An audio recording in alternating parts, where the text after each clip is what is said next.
তো hello everyone, আমি মনির ভাই তোমাদের সঙ্গে নাইট ড্রাইভিংয়ে তোমাদের একটা কথা বলার জন্য আসলাম। সামনে দেখো যাচ্ছে একটা বাস, যেটা কিনা নাইট বাস, আর আমি আছি ওর পিছনে। আর আমার গাড়ির স্পিড তোমরা এখানে ফলো করলে দেখতে পাবে যে প্রায় 60 আছে। আর কুয়াশা কিন্তু খুব কম তা নাই, কুয়াশা আছে, প্রচুর কুয়াশা। এটা হচ্ছে আমার ওস্তাদের শিক্ষা। তো কার কার ওস্তাদের শিক্ষা এটা আছে তোমরা কমেন্ট করবা। আর যারা এটা জানো না তাদের উদ্দেশ্যে ভিডিওটা বানাচ্ছি। কুয়াশা মানে খুবই খারাপ, চোখ থাকতে অন্ধ। তো বাসের পিছনের লাইটগুলো মানে ব্রেক লাইট এবং সামনের হেডলাইটের ক্ষমতা অনেকটাই বেশি।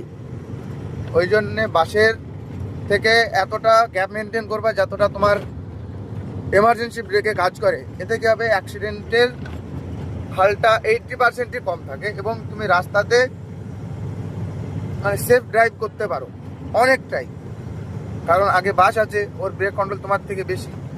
যদিও তোমার ইনকেস কিছু হয়েও যায় তবুও তুমি অনেকটা সেফ থাকবা। তো কুয়াশাতে যাদের কাঁচামালের গাড়ি, যারা রকেট গাড়ি চালাচ্ছ, যেমন আমার মাছের গাড়ি, আমাকে গাড়ি ঝেড়ে যেতে হবে। আমি বাসের আগে গেলে কিন্তু 60-এর উপরে যেতে পারবো না। ওই জন্য আমি বাসের পিছন ধরে নিয়েছি, আমি 60 যেতে পারবো। এবার হয়তো যেতে পারবো কখন, তখন আমার হয়তো একটু ক্ষতি হবে, মানে ভুল হবে, ঠিক আছে? ওই জন্যে সবসময় তোমরা বাসের পিছন ধরে যাওয়ার চেষ্টা করবে, এতে কোনো না কোনো দিক থেকে ফায়দা আছে। তো ভিডিওটা যাতে ভালো লেগে থাকে অনেক অনেক শেয়ার করো, আর তোমরা সাবধানে গাড়ি চালাও। মজাক মাস্তি সে হটকে।